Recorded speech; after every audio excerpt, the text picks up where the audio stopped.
Please be seated.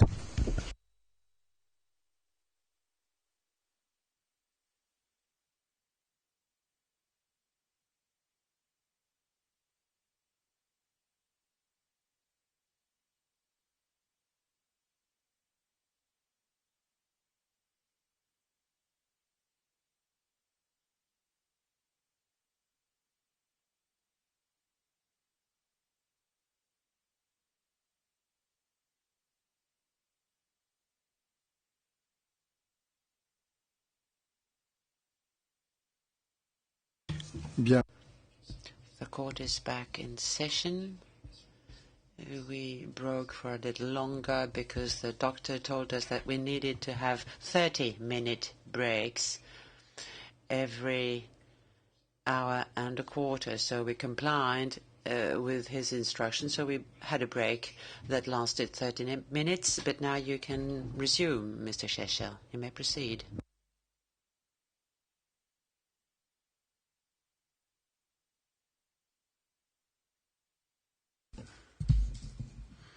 I announced that I'm going now to speak about the issue of Vukovar.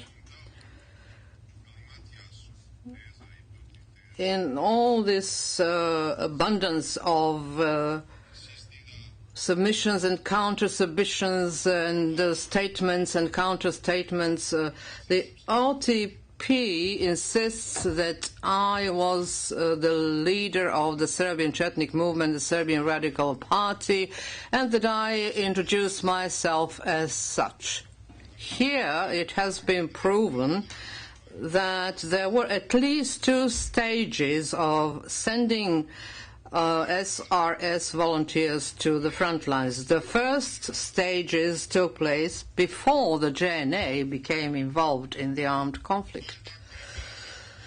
Ergo, that was the stage when we were sending SRS volunteers to protect the Serbian villages in Slavonia. And indeed, I was the commander at that time. There was no one above me. We had to do that in secrecy, hiding from the Belgrade regime, and we already explained how our volunteers were issued with weapons with the assistance of General Dusan Pekic, a legendary commander from the Second World War, and who was also in the Federal Association of Veterans, and he had quite a strong influence in the main staff. There was also General Radojica Nenezic and a number of other retired generals and officers. Although they were all retired, they were able to contribute to organization and efforts to procure weapons. Now, in order to conceal the real source of the weapons, we tried to mislead them. Once I said in public that we received the weapons via Hungary, which caused havoc there, and there was a major investigation. My idea was to wreak havoc there and let the Hungarians deal with it. We also got hold of the weapons written off by the JNA and that had to be demolished. Those were Second World War U.S. Thompsons, M48 rifles, Russian automatic rifles Shpagin from the Second World War, and automatic rifles M56. Those were mainly the weapons that we managed to procure for our volunteers. And it is nonsense to mention any other sources, such as MUP. It is a real treat for me if I could manage to cause harm to the MUP and the DB. But they didn't have those weapons. it was the JNA who took over the weapons from the TO depots and was intending to destroy it. However, General Pekic managed to deliver those weapons to me. I know that these weapons feature as written off stocks in their books. In the indictment, there is no charge relating to the crimes I šta sad hoćete? in Slavonian. So, what do you want now? That was before the 1st of August and after the 1st of August, and you had an opportunity to see the circular letter instructing all the volunteer groups to withdraw, the groups that were deployed in the Serbian villages, because in September we already agreed to have our volunteers integrated into the JNA, and that it would be the JNA who would deploy them wherever it was necessary. And that is the truth. The OTP, however, says that volunteers of the Serbian Radical Party in Borovo Selo killed about 12 Croatian policemen on the 2nd of May. We killed them? No, we defeated them. I personally sent our volunteers to Borovo Selo at the request of Vukašin Šoškočanin, the commander of the Borovo Selo TO, because they thought that they were too exposed to Croatian attacks and that they needed assistance to defend themselves. The volunteers were billeted at the culture center in the center of Borovo Selo. What followed were negotiations with the Croatian authorities. The cessation of hostilities was agreed, and it was agreed to remove all the roadblocks. The Serbs removed all the roadblocks, and on the 2nd of May, the volunteers were quite simply without their weapons in their hands. Some of them were still asleep, and at that point, busloads of Croatian regular and reserve policemen came to Borovo Selo. As soon as they alighted from the buses, they opened fire, and the first victim of that clash was a Serb, not a Croat. His name was Vojislav Milic. He was killed while he was sitting on the stairs of the cultural center unarmed. Now, what a coincidence. He was not the volunteer of the Serbian Radical Party. He was a member of the Dušan Silni unit, volunteer unit that had been formed by the Serbian National Renewal. He was the only one at the time, although Mirko Jovic used to say that he had 700 of his men in Borovo Selo.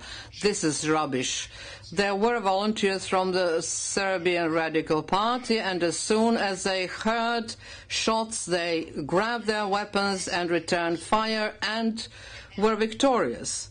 The population of Borovo Selo were out working the land. I think that was the sowing season, because it was the 2nd of May. And as soon as they heard the shots, they ran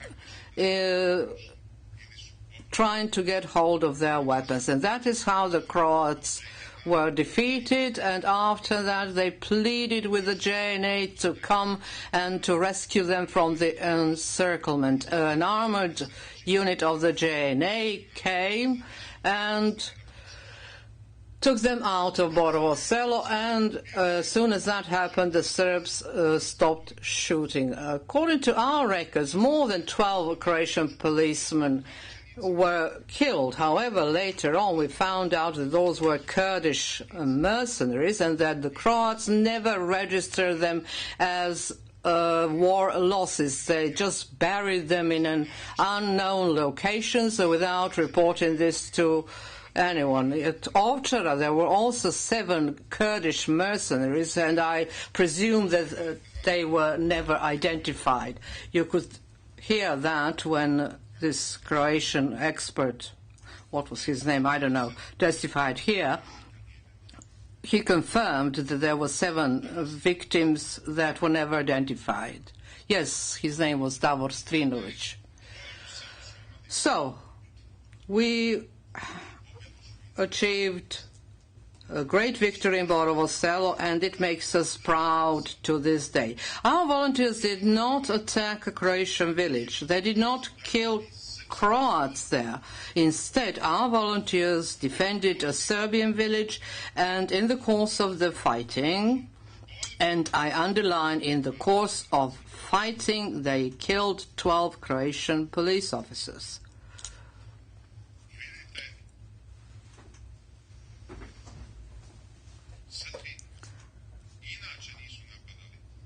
Serbs did not attack Croatian villages at that time anyway.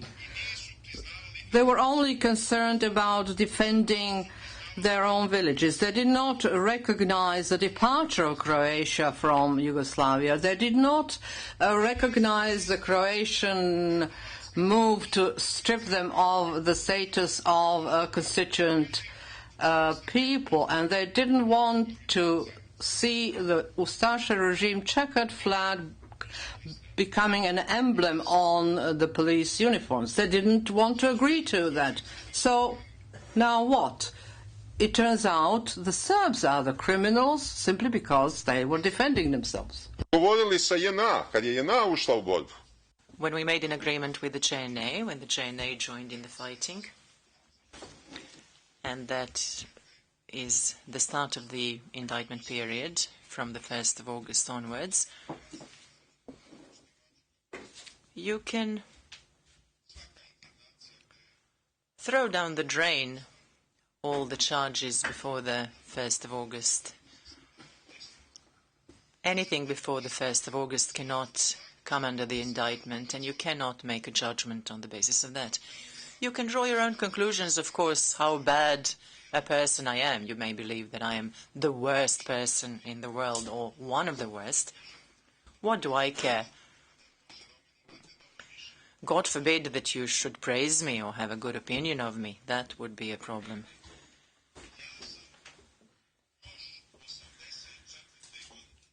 As early as 1984, I was convicted to 8 years in prison for the same ideas. I wanted the artificial Muslim nation abolished. I wanted the artificial Montenegrin nation abolished. I wanted the number of federal units in Yugoslavia reduced. And I demanded that the personality cult of the communist dictator Tito be toppled. That was the gist of my manuscript that was seized from me as a manuscript, and for that I received a sentence of 8 years imprisonment. Do you think that that could turn me?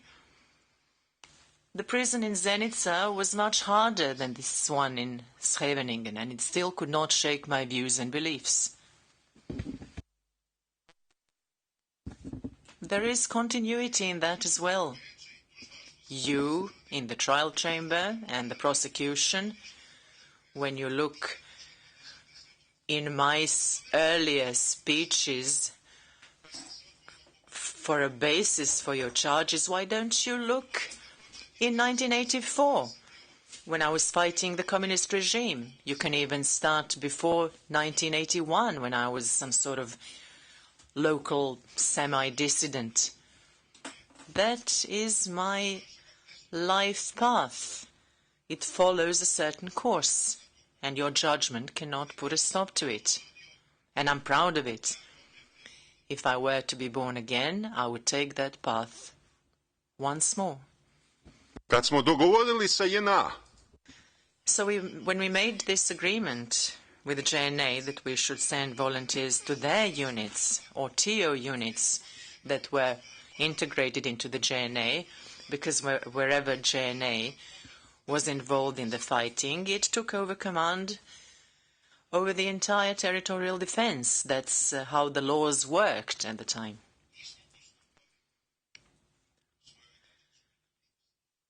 We honored our civic duty. We were not creating a joint criminal enterprise to stop Croatia and Bosnia and Herzegovina from seceding. Instead, the Croatian authorities and the Muslim authorities of Bosnia and Herzegovina entered a joint criminal enterprise to tear away those two federal units from Yugoslavia, knowing full well that that would lead to armed conflict, to a civil war, and that there is nothing bloodier than a civil war. That civilians that are the first victims of civil wars. They knew that it would lead to all of the rest that happened. I knew it. I warned about it. I threatened. I begged. I pleaded.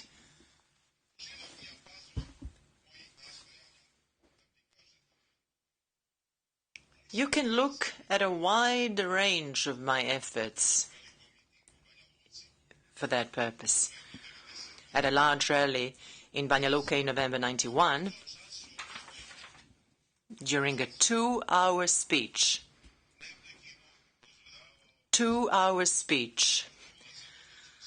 I never ceased warning Muslims that they should not go into conflict with Serbs, that they should not try to secede and tear away Bosnia and Herzegovina, and I tried to give them a graphic depiction of what would happen in case of conflict. And so what? Is it my fault that it really happened? That I warned that that would be the outcome? Am I to blame that I called upon Serbs to resist? I'm proud of that. But in your eyes, I am to blame, because it's your countries who bombed the Serbs and the Serbian people. We were not able to respond then, but maybe one day we will. And we will remember what you did to us in 95 and 99, and we'll pay you back. It's not impossible. Anything is possible in history. But we will never forget it. U Slavoniji smo. In Slavonia, we continued to have a large number of volunteers, not only in the Operation Group South. The indictment covers only the area of the Operation Group South, whose cornerstone was the Armored Motorized Brigade. We had several volunteer groups also in the Operation Group North, and their backbone was the Novi Sad Corps. We had a volunteer group on the Trebinje Road, in Tenja, and in a few other places.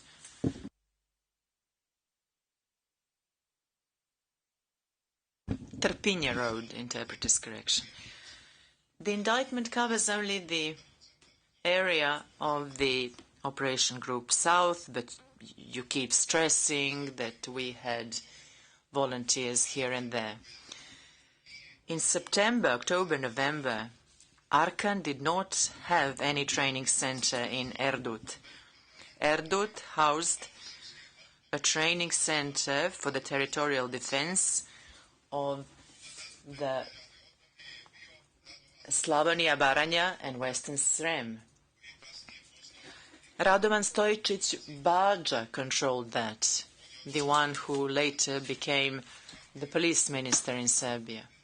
He had been sent to Slavonia at the time, and he was appointed commander of the territorial defense there. The JNA had everything to do with the appointments of TO commanders, and Radovan Stojičić Bađa was under the command of the Novi Sad Corps of the JNA. The first commander of that corps was General Bratić during the war. Bratić was killed in the fighting. He was hit by a Croatian grenade. And then he was replaced by General Andrija Bjorčević. Andrija Bjorčević died several years ago. So I can state his name in public. My principle is when you can harm somebody or denounce them to the current authorities in Serbia, better not mention their name, either when it concerns people who deserve a lot of credit or people who are responsible for wrongdoing. I was in Erdut at the time, and Radovan Stojičić-Badža received me very nicely. We had several volunteer groups that came to his center to be trained, but not through Arkan's units. Arkan took over Erdut only when the JNA withdrew from the Republic of Serbia and Krajina. It was then that he built his base in Erdut, got involved in business, opened petrol stations, made vineyards and wineries. God knows what else he did. You could not find a single crime that the volunteers of the Serbian Radical Party committed in the area of the Novi Sad Corps, that is to say, the Operation Group South. And you are trying something now with the area of the Operation Group South, having found nothing in the area of the Operation Group North. On the 1st of October, the state of immediate threat of war was proclaimed. That state implied certain obligations for all players in the political system, both organizations and individuals. According to the laws of the SFRY that were taken over and that were still in legal force, every social and political organization had its own place in the defense of the country. And it was the constitutional obligation of all organizations and citizens to fight with all possible means to preserve the territorial integrity and unity of Yugoslavia. We did not take part in the fighting to preserve that integrity, not because I wanted to preserve that integrity.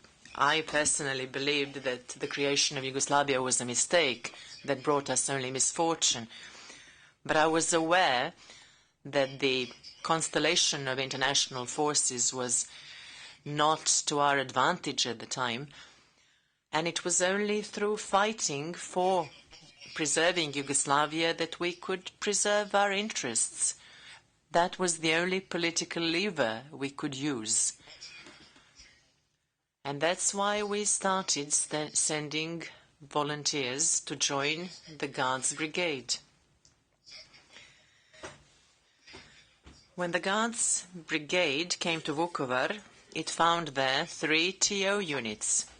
One was the unit commanded by Stanko Vojanović. It had suffered huge losses in some fights and was decimated. The unit that remained was commanded by Vujović, and the unit of Leva Supoderica was just in the process of being established, and Milan Lančužanin Kameni was proclaimed its commander. You call him Vojvoda. He was not Vojvoda at the time. He was given the title of Vojvoda in 1993. And I first met him sometime in October 1991 when I came to Vukovar to visit the Operation Group South. I had never seen him before. And he was not a member of the Serbian Radical Party. During the war, he was one of the founders of the Serbian Chetnik movement in Vukovar, together with Slobodan Katić. Then after the war, he joined the Serbian Radical Party too.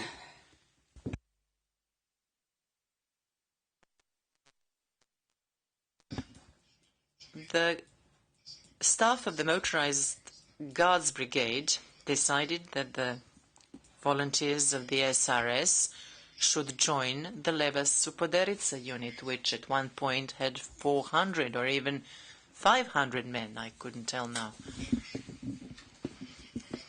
The bulk of the volunteers were from the Serbian Radical Party, but not all of them.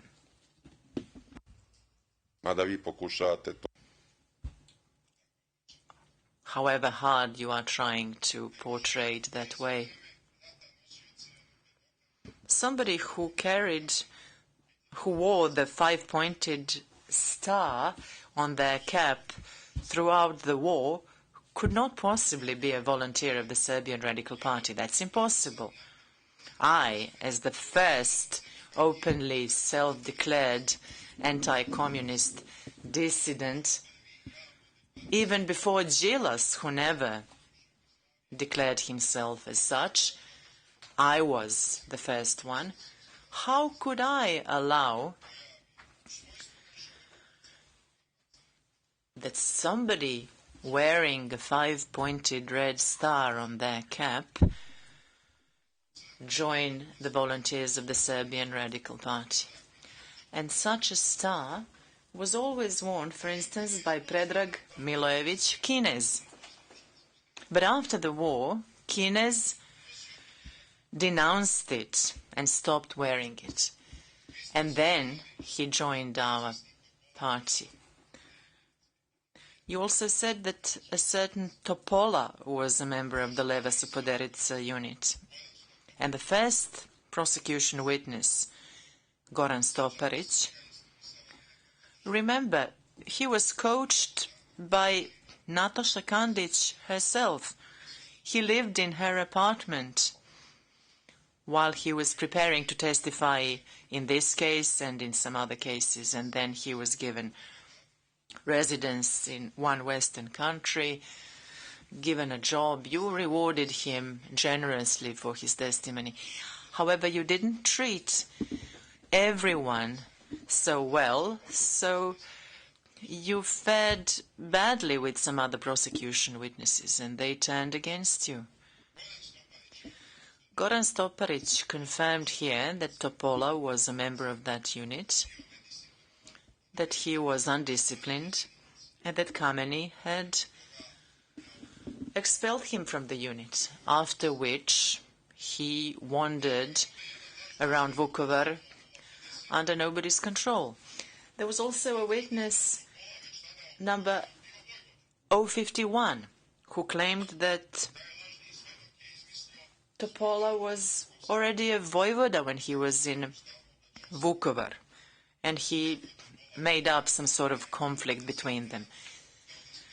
Topola was going around killing people, and number 51 was trying to stop him. And then when we showed this false witness 51 Topola's photograph, he confirmed his identity. Whereas Topola was wearing a military police uniform with a 5-pointed star on his cap. How could he be a voivoda in a military police uniform wearing a 5-pointed star? How absurd! When I was in Vukovar for the first time, I was received by General Mrkšić, who was a colonel then. I stopped by his headquarters in Negoslavci first, and then I went to the front lines and returned to Negoslavci in the evening, where Mrkšić treated me to a military dinner. There was General Colonel Panic there and a group of guards officers. We had beans and sausage, the army way.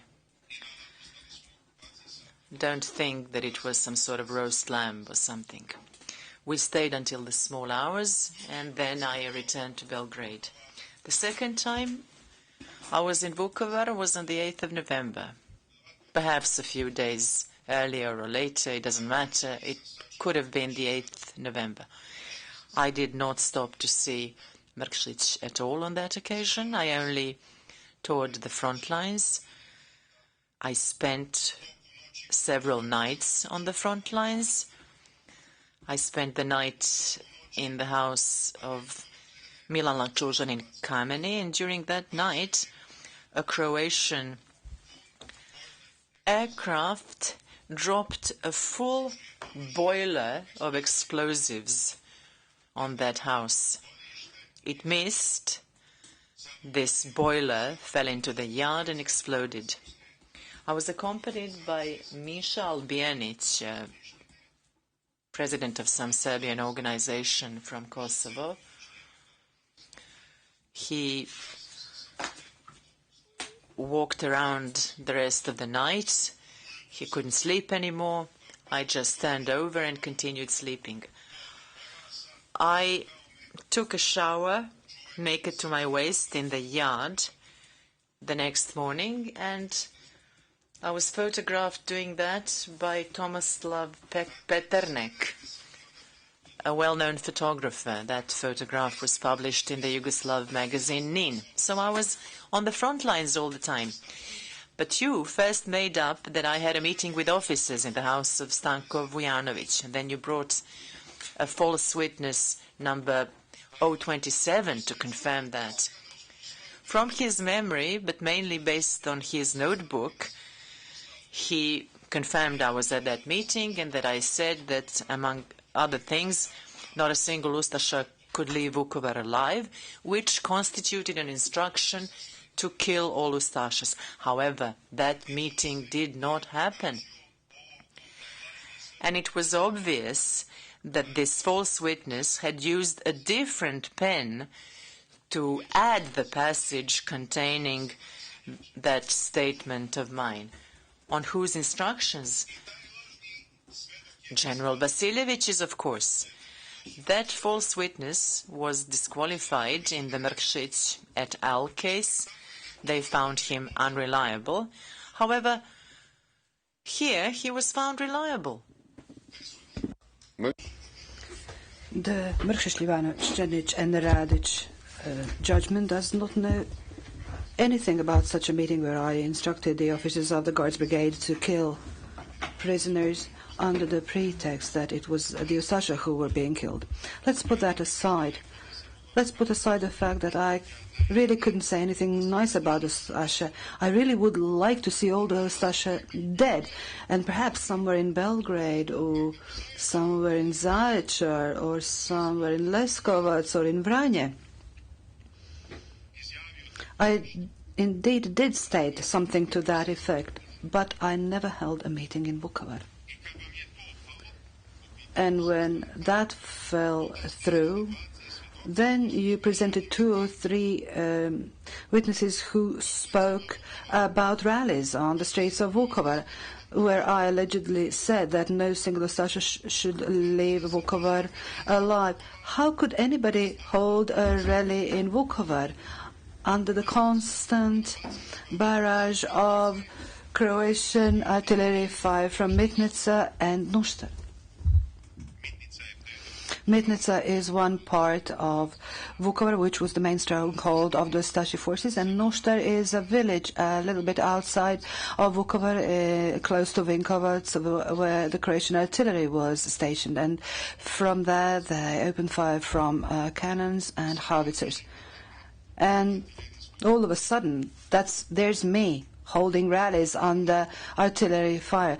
How can the OTB be so stupid? What does this mean? Rallies under artillery fire. No group could have more than 5 men in it when we were touring front lines, and I did tour all the front lines. On one front line, I even opened fire from an automatic rifle towards the Croatian positions. I don't know if I hit somebody. I wish I had, but you can't see that in a real war situation. And now, when it comes to the crimes in Velepromet, those crimes can have absolutely nothing to do with either the Serbian Radical Party or the Leva Suboterica unit, because Vele Promet was held by the military police. That was a collection center for detainees. There was also an arms and ammunition depot there. Our volunteers had nothing whatsoever to do with that.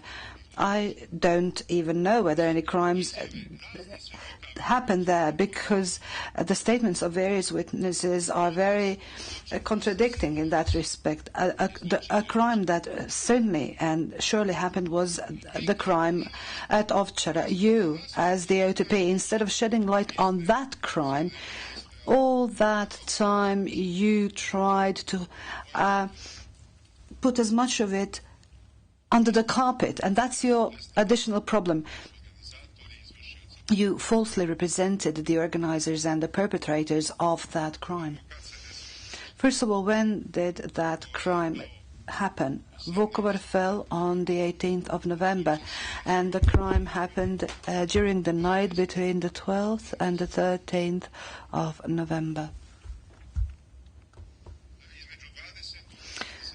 Between the 20th and the 21st of November. Hence, 3 days after the fall of Vukovar. A large number of the volunteers had already gone back. You have heard many bus drivers who drove them back, and the Leva Suboterica unit had been reduced to less than 40 members, mostly locals. Toporic was there, Slobodan Katic, who got married in Vukovar and became the Chetnik commander of the village. That's the title they gave him. Marko Ljuboja also stayed behind, and a few others. However, Leva Suboterica, at the moment when Mrkšić issued an order about its reassignment, it had less than 40 combatants. And your witnesses said that in the courtroom. This is not my thesis. I heard that from them the first time here in this courtroom. What happened in liberated Vukovar? First of all, the military security service got hold of a large amount of money from the Vukovar bank, most of it in hard currency, and that money was handed over to General Alexander Vasilievich. Alexander Vasilievich was in Vukovar in the evening on the 20th of November, and he stayed there almost the entire night, together with Lieutenant Colonel Tumanov, who later became general, and that time he was his deputy.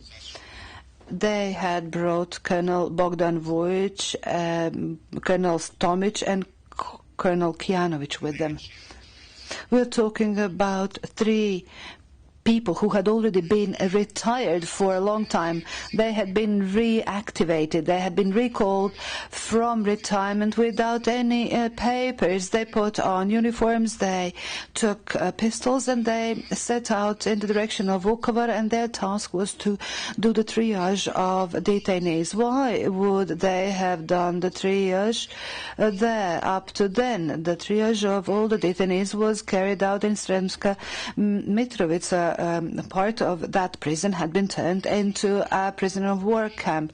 They had actually arrived in order to carry out the execution of the detainees pursuant to an order by Alexander Velasevich. On the 20th in the evening, nobody from the JNA had entered the Vukovar hospital. It had been encircled. There were several armed Croats in the hospital. There were some wounded and some of those who pretended to be wounded. And then Vesna Bosanac arrived at the command in Negoslavci. And together with the security officers, she carried out the triage, because she knew exactly who the people in the hospital were. The triage was carried out in order to select the 200 who would be executed. Who had Alexander Vasilyevich talked to in order to carry out the execution? I'm sure that he had discussed that with a Croatian intelligence service, because after the crime in Gospić, Croats needed a major crime against their population in order to speed up the process leading to the recognition of Croatia. The selection was carried out. 207 detainees were brought to Ovčara. When the lists had been double-checked, what was noticed was a surplus of 7, and they were liberated, among them Čakalić, Herhofer, Vilim Karlović, and some others. Exactly 200 were executed. A very precise figure. And the officers were there all the time. And you are trying to attribute that crime to Goran Hadžić. I was in conflict with Goran Hadžić for over 10 years. I spoke badly about him. It was only when he appeared here in The Hague. Our relations have improved, and now they're fair. They were fair until the moment when the detention unit forbade us to contact each other, because the prosecution was afraid that I would spill the beans before Goran Hadžić about the operation in Vukovar, because the JNA is claiming all the time that they had handed over the detainees to the civilian authorities, but that is a fabrication. The civilian authorities had never taken over the detainees. They did request that at the session of the government at Velepromet. That meeting took place in the morning on the 20th November. They wanted to try them in Vukovar. That's why they wanted the detainees to be handed over to them. At that meeting of the government, among the present were Bogdan Vujić, the then Lieutenant Colonel Palić, who then became General. There was Arkan as well, and God knows who else. However, that handover was never implemented. And now the registry issued an order to Goran Hadžić's defense counsel to warn his clients not to contact me. And nobody ever told me anything about that. Previously, I had had a ban on contacting Milosevic for a year. That was during my initial time there. And then the ban was lifted, and I was moved to the same floor as Milosevic. They probably expected that we would quarrel and that they would benefit from that. And just the opposite happened. Milosevic and I became friends here. There was also a ban on contacts with Karadzic. That was a written ban. And when I raised an outcry here in the courtroom, that was abolished. I was never officially informed that there was a ban on my contacts with Goran Hadžić, until the moment when my legal advisors arrived sometime at the end of February. We were put in a visitor's room. Goran Hadžić was in the big room with his family. I wanted to say hello to him and his family members. The guards prevented me from doing that, and then me and my legal advisors were kept under lock the whole day, and we had to press a special button if we wanted to go to the toilet, or if we wanted to go to the vending machine to buy some refreshments or something like that. And it was only then that I learned that my contacts with Goran Hadžić had been restricted. You want to try Goran Hadžić? You want to say that his government had taken over the prisoners and executed them, although he had nothing whatsoever to do with that.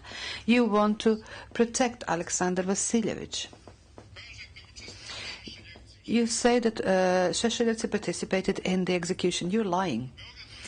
In Belgrade, there was a trial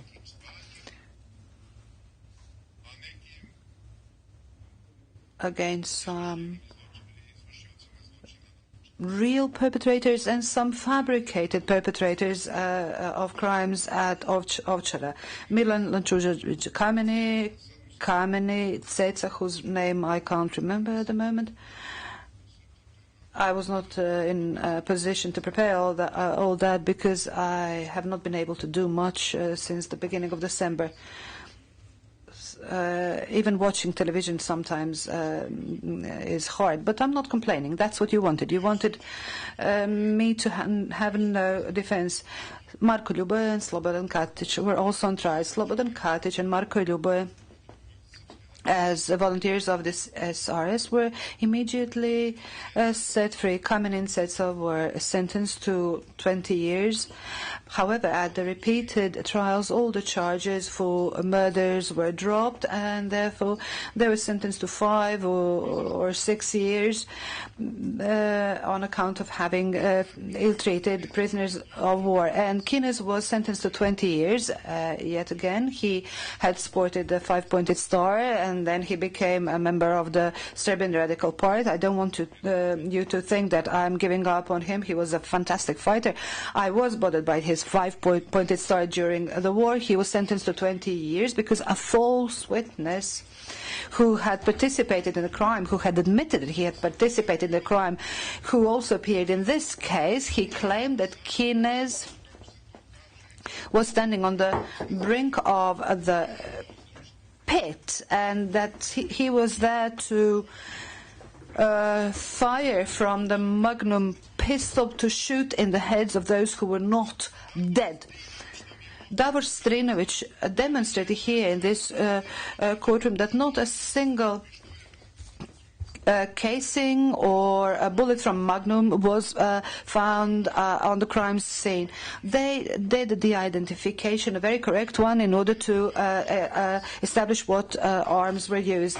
Predrag Stojanović Kines is still in prison as a result of false testimonies by false witnesses who were never punished. One of them is even receiving monies from the budgetary funds for that.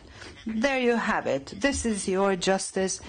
This is the result of your pressures put to bear on the current regime in Serbia.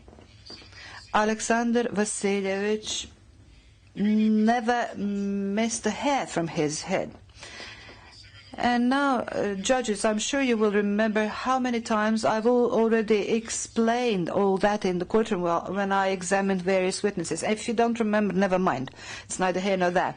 On the 20th of February of this year,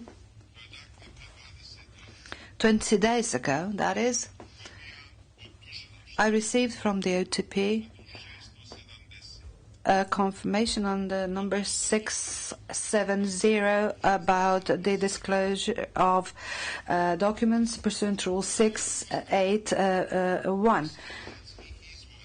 They submitted information from the Croatian sources about those people who were the main culprits for crimes at Ovčara. At the top of that pyramid for massacre at Ovčara, and they put Alexander Vasiljevic on the top of that pyramid. And the Croats say that on the 9th of November he came to Negoslavci. The triage was carried out between the 20th and the 21st of November, and in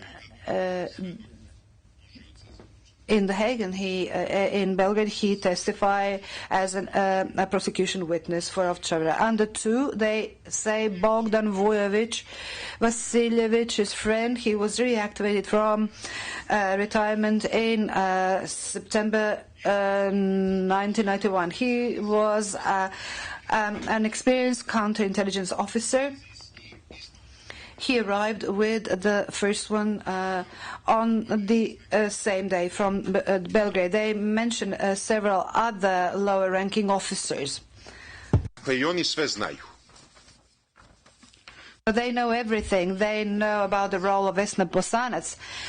She marched through the courtroom here, and you never allowed me to examine her because she was a 92-bis witness, and I don't examine witnesses like that. I examined only viva voce witnesses because testimony based on OTP statements cannot be admitted anywhere else in the civilized world. It can only be admitted here in the Hague Tribunal, and only proves that this is not a regular tribunal. Svet priznaje samo svedočenje uživo. The whole world acknowledges only viva voce testimony, and not testimony through statements prepared by the prosecution. Now, the prosecution alleges that at this meeting with security officers was attended by the then Major Šešelj. There was no meeting in the house of Stanko Vujanović. There was no officer present there. I did meet Šljivančanin in Vukovar, but we couldn't stand each other, not even here in the detention unit. To this day, he is a fan of Tito, and he declares himself a Montenegrin. And in my eyes, the greatest treason in the history is the forming of the Montenegrin nation. In 1991, my memories about the 4th of May were still fresh, and the meeting that the SRS held in Belgrade, and we called the meeting Assault on the House of Flowers, is where Tito was buried. And those fools from the DB thought that we were really going to make this assault.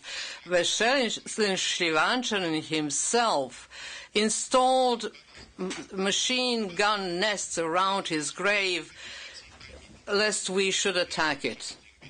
Listen, we regularly informed the police about this meeting. We told them how many people were going to attend. We organized all the medical help, the water tank, etc. Whilst on the other hand, they put machine gun nests, plus installed sharpshooters on the roofs of the surrounding buildings. I couldn't forget any of this when I met Šljivančanin, but I did shake his hand. At the time, he was constantly in contact with the Croatian leader Jastreb over his handheld radio set. So that was the only contact that I had with Šljivančanin in Vukovar. Of course, that was not a good time for me to raise the issue of his defending Tito's grave by putting machine gun nests. However, you claim that I held a meeting with a group of officers and that I instructed them to execute the prisoner. What nonsense. Once Vukovar was liberated, military authorities were the first to be set up because the government of Slavonia, Baranja and the Western Srem were not capable of doing that. They were understaffed, they had organizational problems and a host of other problems as well. Colonel Vojnović was appointed commander of Vukovar. Before that, as commander of the 80th Motorized Brigade, Colonel Vojnović was the town commander, which included 3 villages and Ovčara and an area in the vicinity. Before the executions began, it was his police who guarded Ovčara. Once he pulled out his police officers, the executions commenced. They provided a list and they started shooting people. A big pit was dug out during the day.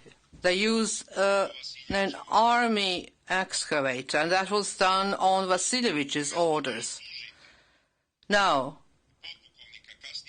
instead of indicting Colonel Voinovich as town commander for these executions, you asked him to testify against me.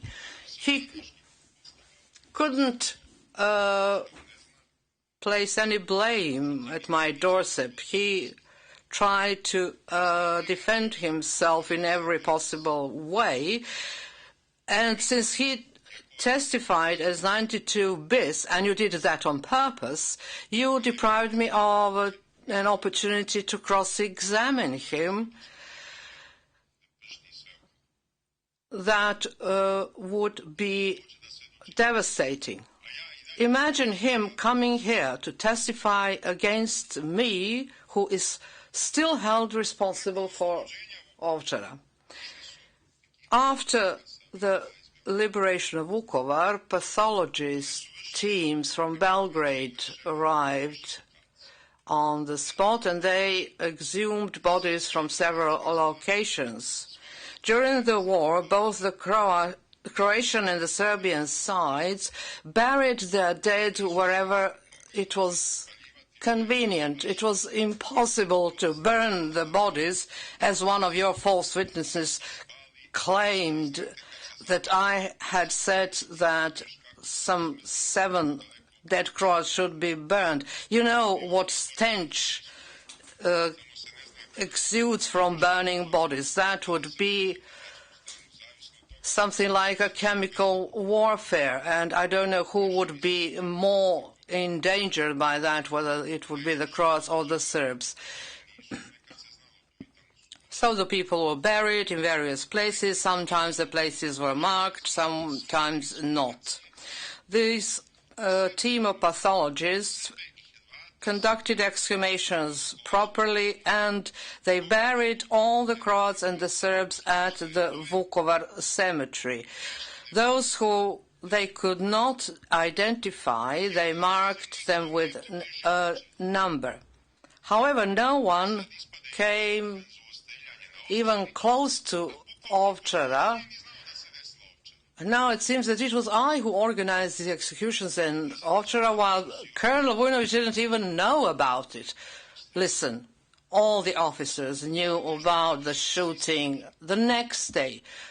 Did anyone do anything to investigate this matter? It was the officers who took over the prisoners according to a list, and then all of a sudden 200 prisoners just disappeared. They had a receipt for them, but they're just gone. And now General Mrkšić is the scapegoat here. He testified as a defense witness in the trial against the Croatian General Ante Gotovina, albeit under subpoena, but he did not want to testify in his own case. You know why? That is because before he surrendered himself to The Hague, he spent about a month in a summer residential house near Belgrade, and security officers coached him every day for 2 or 3 hours how to conduct himself here, and the rest of the time he spent hunting and having good time. And Mrkšić kept silent here, and he was given a 20-year sentence. He's now waiting for the mercy of this tribunal to reduce his sentence by 1/3, and after that he hopes to go home. He didn't dare utter a word. You know why? Because General Vasiljević had threatened that he would kill his whole family if he would speak about what he knew about Ovčara. And that's why Mrkšić kept quiet. You brought Vasiljević here to give false testimony in various cases. In this case, you even attempted to tender into evidence a document that had no designation, no number, no date, no authorship, no signature, no stamp. And when I objected, the trial chamber rejected this admission because I immediately recognized that it was a document written by General Vasilievich. And then you admitted that that was indeed compiled by Vasilievich. I lepo ste vi to izveli. Well, you did it nicely, but the Serbian people have a saying that says that all the secrets will eventually be revealed.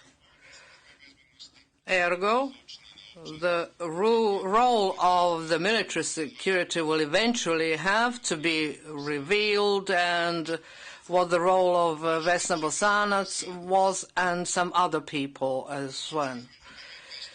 Now, what was Vesna Bosanac doing on the night between the 18th and 19th November at the headquarters of the Motorized Brigade in Negoslavci?